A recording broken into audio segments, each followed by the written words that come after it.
everybody just kind of like looked at me with this new sort of, I'd say like an awakening that I've had, and being able to be present, because that's been my biggest thing. I wasn't there with you at dinner or doing this, and I think that my friends realized that I was like, no, I'm here. What's going on in your life? I think that right now, where we are on the planet, it's really easy for people to get lost in a feeling of sadness or hopelessness or divisiveness or feeling angry or not knowing where to turn. And the more time that we spend engaged in our real lives rather than in our screens, the happier, the more productive, and the more joyful we'll become. What is presence? Well, first of all, there's nothing more powerful than a human soul rooted in the present moment at hand, free from the past or the future. Somebody who's wholeheartedly attentive to you right now. They're with you, experiencing life with you. We've all heard the power of now. Some great authors have written about this. Really, what most of us don't understand is if we're not teaching ourselves to be present, the stresses and technology of our world is constantly triggering us to leave the only reality that is this moment right here and right now. You know it's the only thing that's real. Anything else is something you've made up about the future, or it's a memory. And even your memories often are tainted. Gosh, if you want to give yourself a gift, learn how to come back to this moment. Learn how to experience life instead of remembering it. What do we experience? We don't experience life. We experience our perception of life. We're not experiencing life at all. We're experiencing our mind. If you want more joy, bring your attention to this moment right now and look for what is beautiful. Too often in life, we're not present. We're looking at our partner or our love or our friends or our coworkers or whomever, and we're putting the stickies of what judgments we've made in the past, and we're not present with who they are right now. Presence is the ultimate gift you can give to yourself and those you love. Make the season what it's supposed to be. A chance to connect. Hard to connect when we're in our heads. Easy to connect when we're right here now, breathing deeply, looking in the eyes and feeling the light and the love and the joy of life and those around us. And to remember, it's all a gift.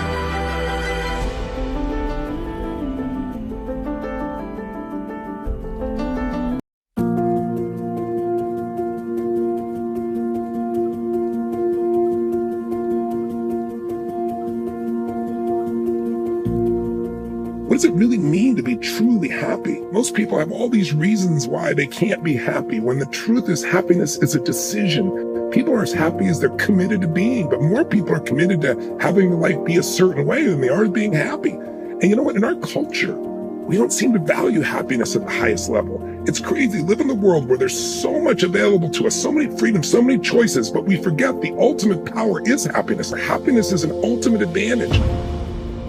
Happy people live longer, it's proven. And most people think somehow happiness is out of their control. They have to try to chase it and find it somewhere. Most of the time, we're getting in the way of our own happiness, aren't we, honey? Yeah, we sure do. Sometimes we get so stressed about, what we're supposed to do or what we're supposed to buy, and be playful, have fun. One of the unexpected gifts, we're all looking to give a physical gift, but the gift of our joy, the gift of all these attributes of our presence, of our gratitude, to show up and to offer that. Our nature is to be joyous. And it's just beautiful to have that awareness so we can cultivate it in our lives. So do what all great human beings do that find joy. Make the decision to be joyful. Make the decision to be happy. Make the decision to find the good. Make the decision to appreciate as opposed to judge what's happening in your life. It's maybe the most important decision you're going to make in this lifetime, because without it, everything else in life feels dull. But with it, everything in life is lifted. There's an intimacy when we step into what life is offering us. It's beautiful because as I've aged in life experience, if there's anything I've realized is that happiness is now. Happiness is when we drop the expectation that life should be different other than what life is offering us. We don't have the privilege to repeat this moment. This very moment is precious, and I think that that's probably been the greatest gift of my own awakening or waking up just to this precious moment of life and not wanting to sacrifice trying to chase it rather than living it. Why not go for causeless joy? You don't need a reason to be happy. There's so much out there to be happy for already. Bring back that childlike awe and the wonder that comes from just being present in the moment and remembering how lucky we all are to be alive. You don't need an excuse to feel good. Give yourself the gift of pure joy, and if you give that gift to yourself, it will be the ultimate gift you give everyone that you love.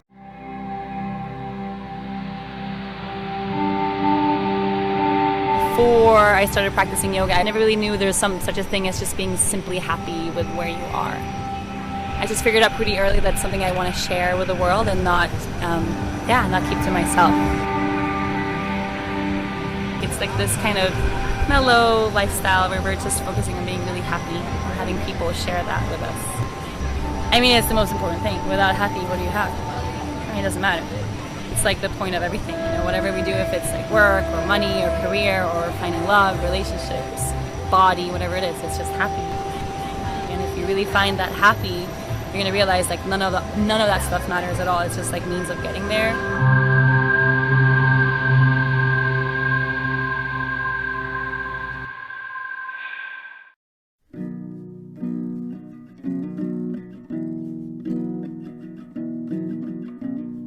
There are 7 billion people on the planet, and we're all on different paths.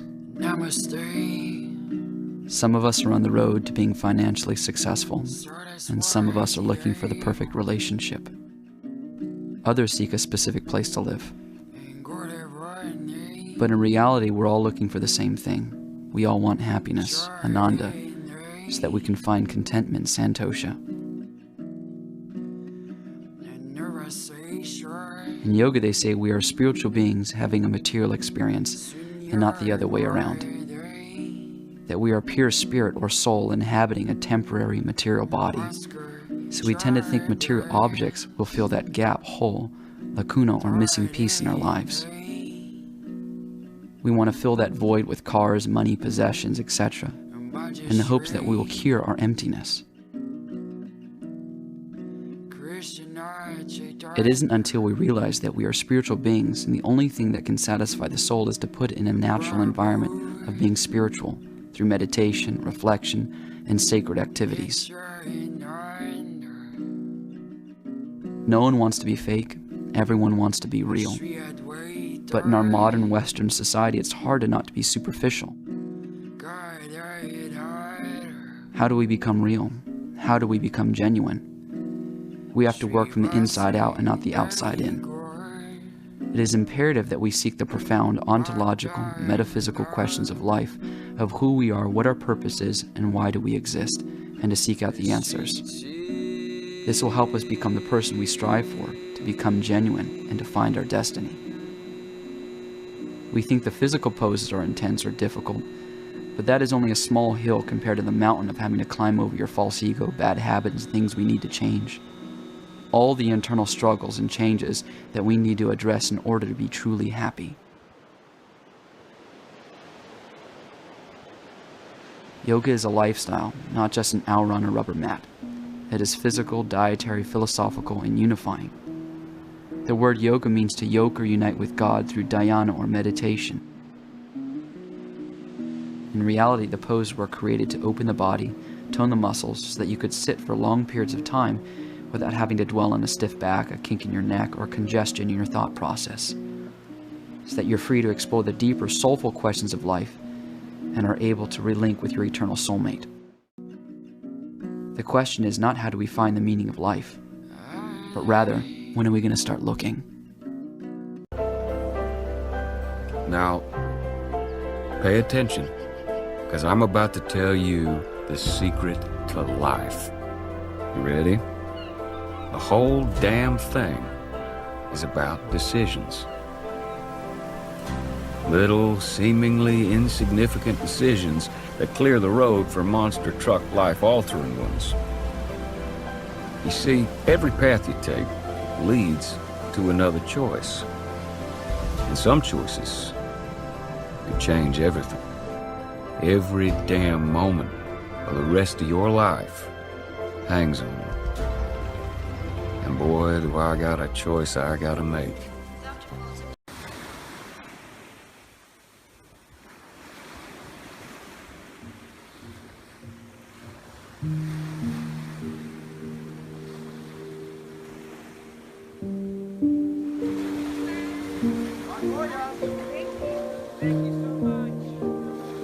Sometimes I dream of a world where this feeling lasts forever. Where we share the understanding that we're all in this together. Each one of us, here right now, thinking, breathing, alive.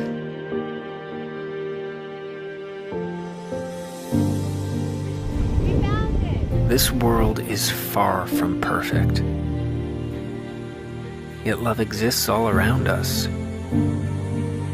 So let's promise each other never to forget, not to let this go. Even though we both know that we will.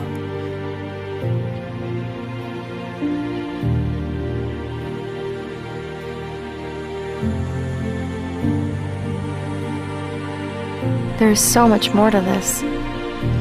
We don't need to hurt Each other, the creatures of our planet, the earth between our toes. It begins with a decision. To choose love over fear. Compassion over self. To give instead of break. To understand that each of us is a canvas blank at the start.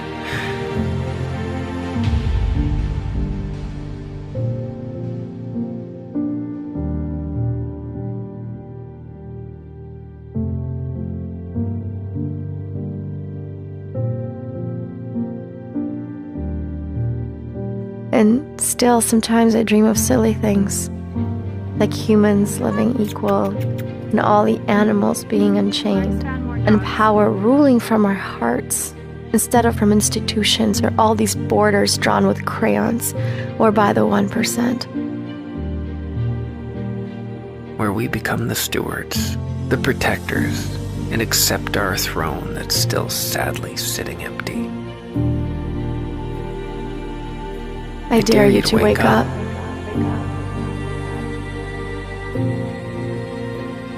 Disconnect from all this noise. Disconnect from all this noise. I dare you to look up at the sky and realize your existence, purpose, your goals and dreams. That you and me, and every choice we make, can contribute to the change we need to see. Look into their eyes. Look into your own. There is so much more to this. I hope this feeling lasts forever. I hope this feeling lasts forever. Hello everyone, and welcome to Yoga with Adriene. I'm Adriene and this is Sweet Benji, and today we have a beautiful dropping into stillness practice for you. So whilst I know we're all trying to get the most out of our valuable time and make the most out of our valuable energy, what if it were so valuable for us to pause and learn how to drop into stillness in this fast-paced world? So this could be really great after an active workout or active yoga practice. This would also be a beautiful way to start the day. Or if you were feeling a little turbulence in your mind, say, this could be a good thing to do midday, but also it's going to be a surefire way to wind down for bedtime. So it's pretty great. Hop into something comfy, grab something to sit up on if you have it, and let's get started. All right, my sweet friends, go ahead and find a nice comfortable seat, or you may do this practice on your back. Maybe come to lay down. Find a comfortable position, and right away we're going to soften the gaze, or you can close your eyes if you feel comfortable. And really, it may not be easy, but the invite is to see how fast you can surrender to stillness.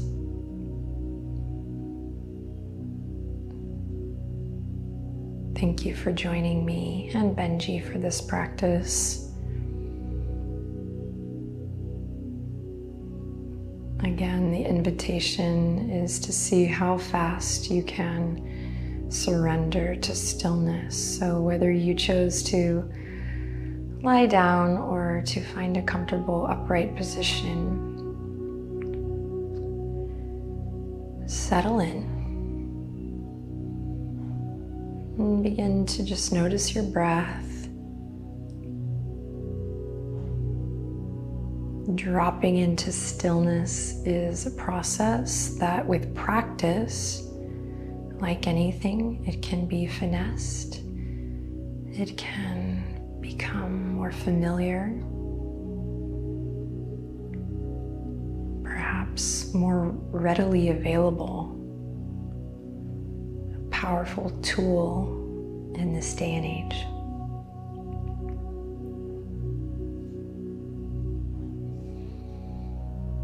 Allow your hands to rest gently in a comfortable position of your choice.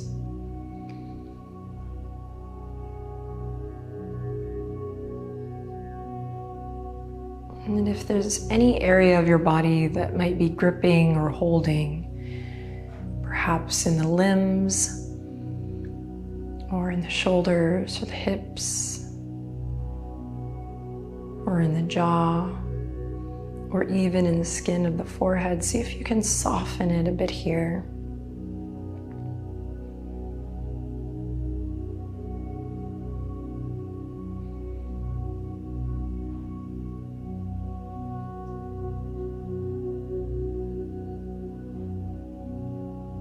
And just noticing, again, the natural ebb and flow of your breath. You don't have to force anything or do anything besides bring your awareness to it. Again, seeing dropping into stillness as a process, an action. And it doesn't necessarily happen immediately, but it will happen if you continue to focus your awareness on simply noticing, just observing your breath, observing how you feel. Maybe you're particularly fidgety today and you think maybe this wasn't the right practice to select. Well, trust that you're here for a reason. And you might begin to gently deepen your breath just naturally by bringing your focus and awareness to it. But if it doesn't happen kind of naturally and it doesn't feel good, you don't have to force it today. Just seeing every natural inhale as an opportunity to check in.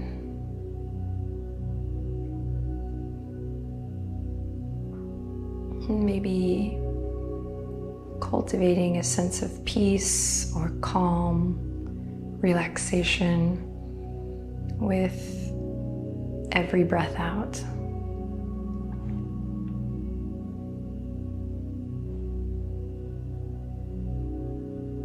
So essentially, with every breath in, you're just accepting your beautiful self, who you are and where you are today.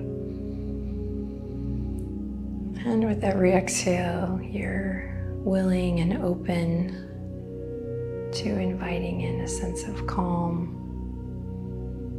of peace, and of relaxation.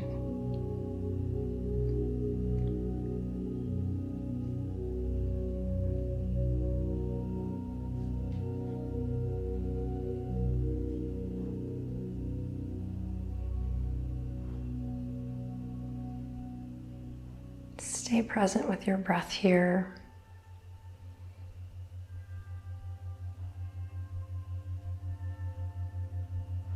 And when you're ready,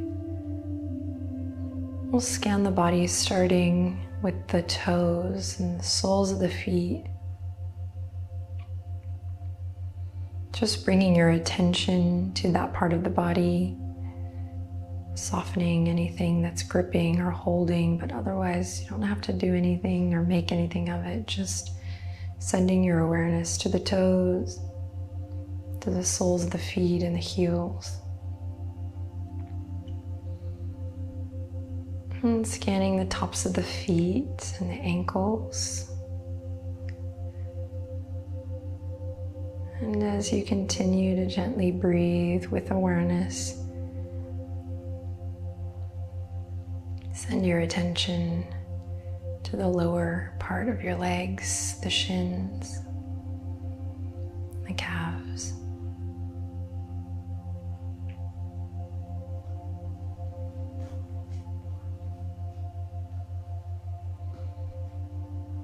And then up through the knees, in front of the knee, the sides, the back of the knee.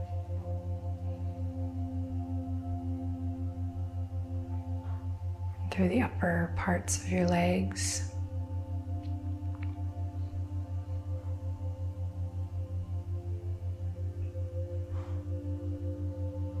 The thighs, the top of the thigh, the back of the thighs, the outer edges, and the inner thigh.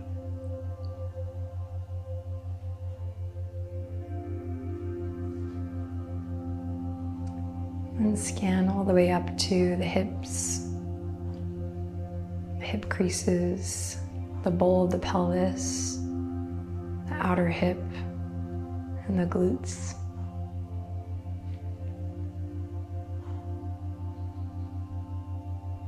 And just nice, easy inhalations here, observing. And nice, easy exhalations that welcome in a sense of peace.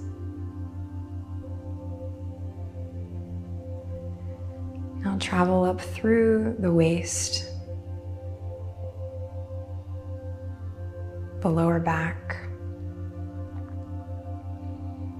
the tailbone and sacrum. With love, wrap around the low belly, the front body, your center, your core, the side bodies. Travel up the spine and send attention, awareness to the back, the low back, mid back, around to your ribs and all the way up through your heart space, the chest, the upper back. Relax your shoulders as you draw awareness to your arms, fingers soft, hands heavy, the lower part of your arms, the elbows, the upper arm bones. Shoulders again, relax.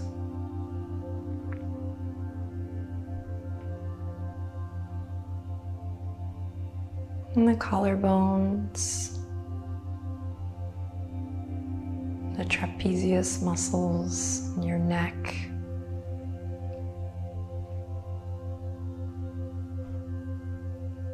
the back of the head, the jawline. And travel all the way up through the skull, relaxing the skin of the face, the brow, and bringing your awareness all the way up to the crown of your head, the tippy tip top of your head.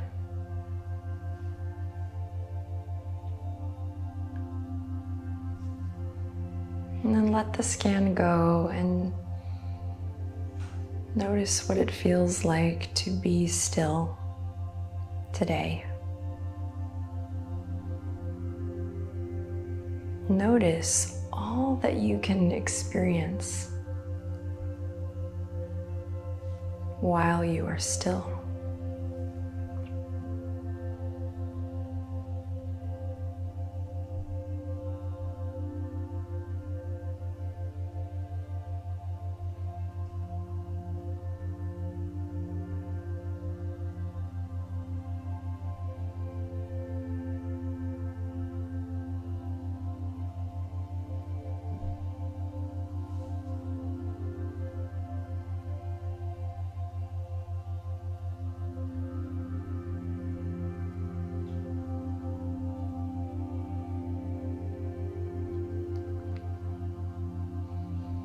Relax your tongue and your mouth.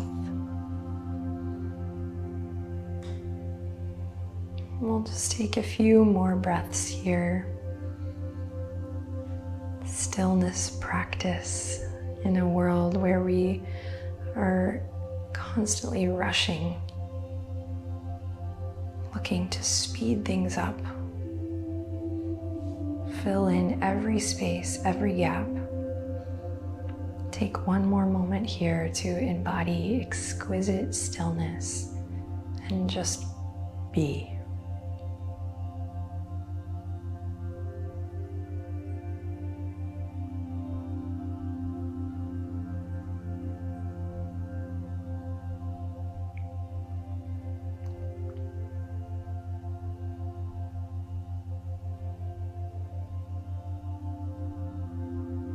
Now, one last time here together. We'll gently deepen the breath. And this time, let a big inhale and a long exhale activate some movement in your fingers. Maybe you bat the eyelashes, gently open, but keep your gaze down, soft. Then we'll bring the palms together and all the way up to your heart space. And you just might even press your thumbs against your chest here. Feel the warmth between your two palms, or the potential warmth between your two palms, or the potential warmth of your thumbs on your chest. You might even feel your heartbeat here. And I'd like to just give thanks, and I invite you to join me if you feel pulled to just have a moment of gratitude for slowing down, for welcoming in a sense of inner peace. And I do believe that when we take the time to be still, we are taking the time to know and understand ourselves better. So thank you for sharing this practice with me. To more stillness practices in our modern day world. If you don't have time for this full video, just know you can always plant your feet or just take a moment anytime, anywhere to pause, notice your breath, and find stillness. Thank you so much. Take good care. Namaste.